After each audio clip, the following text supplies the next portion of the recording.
Hey guys, it's Kyle down here at Lunicycle. Today I'm going to show you how to assemble the newest version of the Talaria Xxx. The first thing you want to do is cut all the straps and locate the parts box.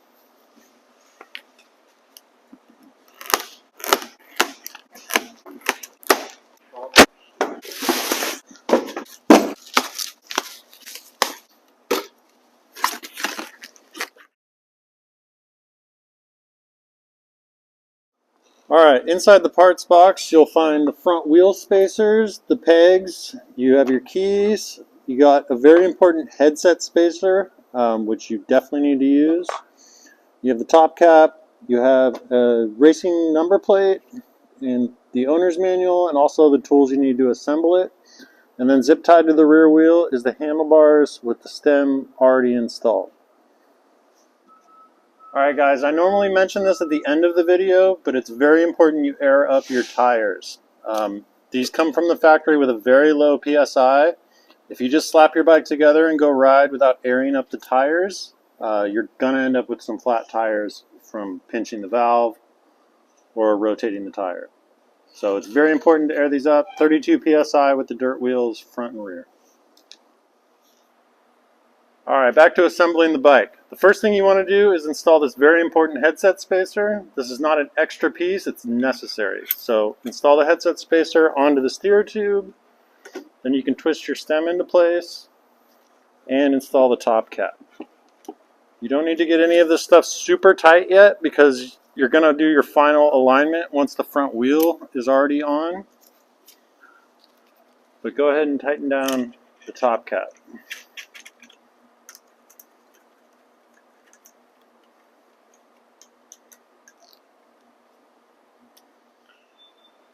Alright, now it's time to install the brakes onto the handlebars. You use the 4mm Allen wrench, remove the little clamp on the back, and install both the front and rear brakes to the handlebars.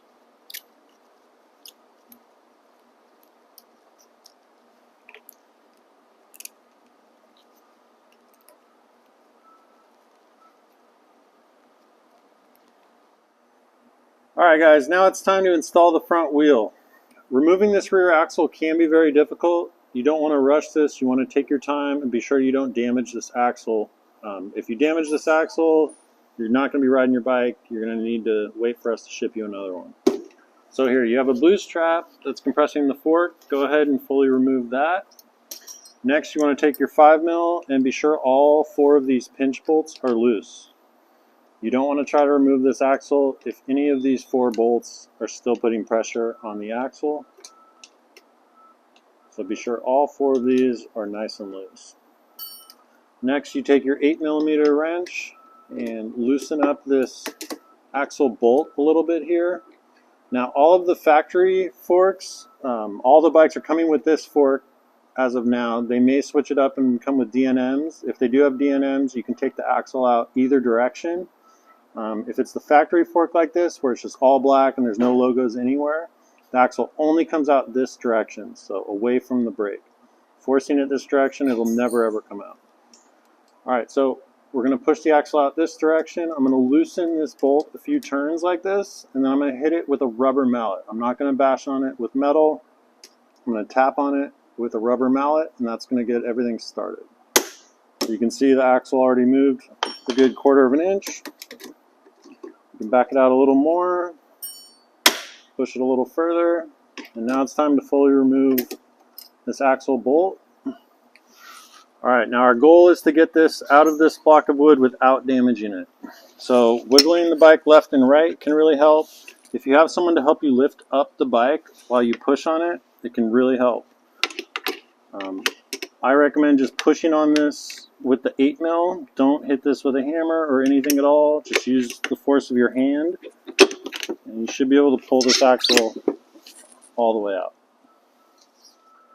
Alright, to install the front wheel, you need to prop the bike up. If you have a helper who can lift the bike up, that's very helpful. But if you're building this by yourself, go ahead and locate this square piece of cardboard and wedge it underneath the bash guard. This can allow you to install the front wheel by yourself.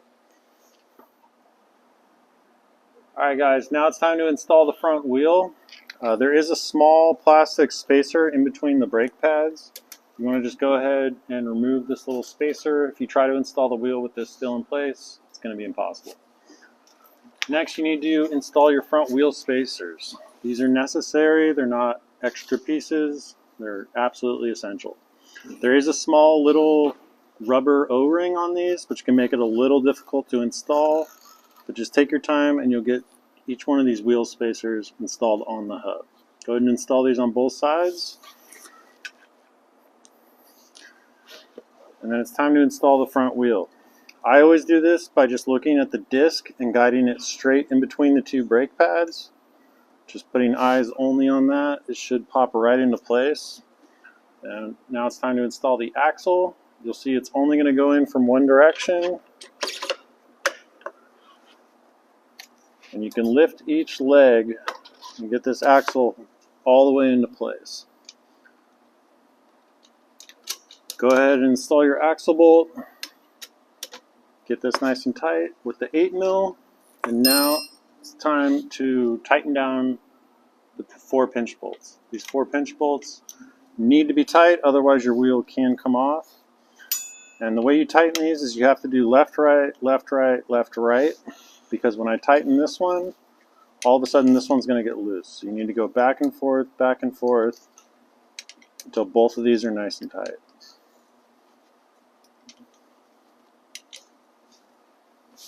Do that on both sides. Alright guys, now that you've got the front wheel on, it's time to align the stem and tighten everything down. You want to make sure the stem is pointed straight, just like the front tire. Go ahead and get it straight, and go ahead and tighten the 2 pinch bolts. And again, you're going to want to do top, bottom, until both of these are tight.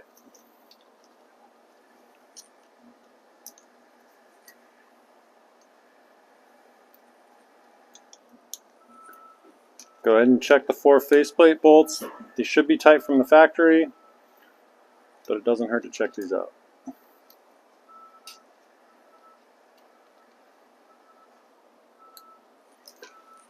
Alright, now it's time to plug in all of these connectors up here. You don't want to rush this. If you plug in one of these connectors wrong and damage the connector, your bike might not work that day. So go ahead and find the 2 green ones and look for the small little arrow on them. I know it's hard to see because they're on black plastic, but go ahead and line up the 2 arrows and carefully plug this in all the way. You're going to have 2 red brake sensor connectors. Go ahead and plug both of those in.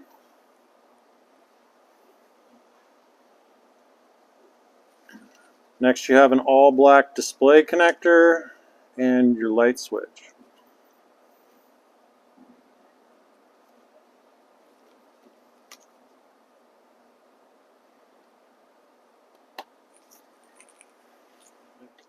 Alright, now it's time to install the pegs. The right peg will have an R stamped on the bottom, the left peg will have an L. You want to go ahead and grab the peg nut, and these can be a little difficult to get tight. So I recommend you hold the nut and twist this as much as you can before having to use the wrench. It's very difficult to get the wrench in here. You're going to use the 15mm, and you can only move this about 1/4 of a turn at a time, but take your time and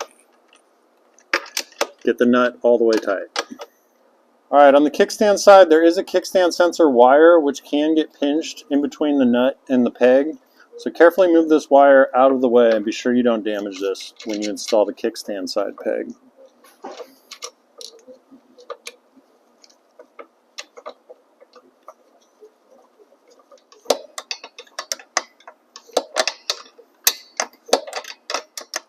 Air up your tires. I mean it.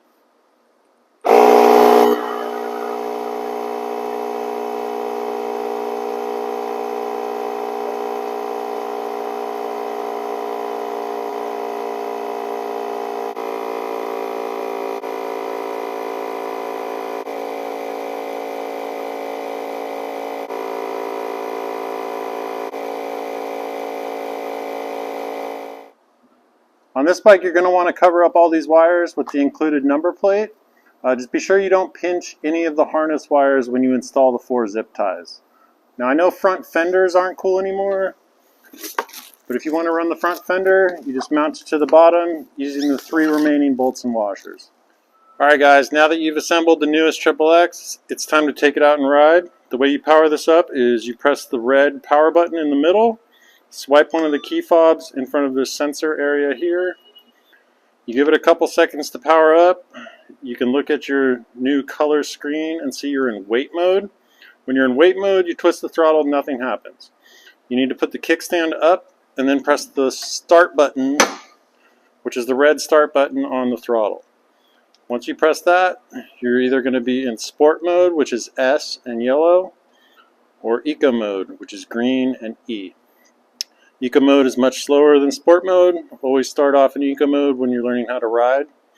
On the display here, you have your speed, you have your odometer, you have your state of charge, and on the bottom right, you have your regen. Regen is 1, 2, 3, and 4, so in level 4, it'll aggressively slow down for you.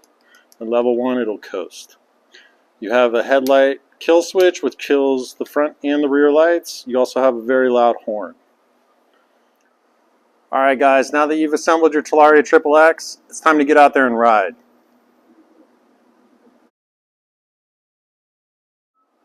Or you know what, here, I want to bring up, kids are only watching the first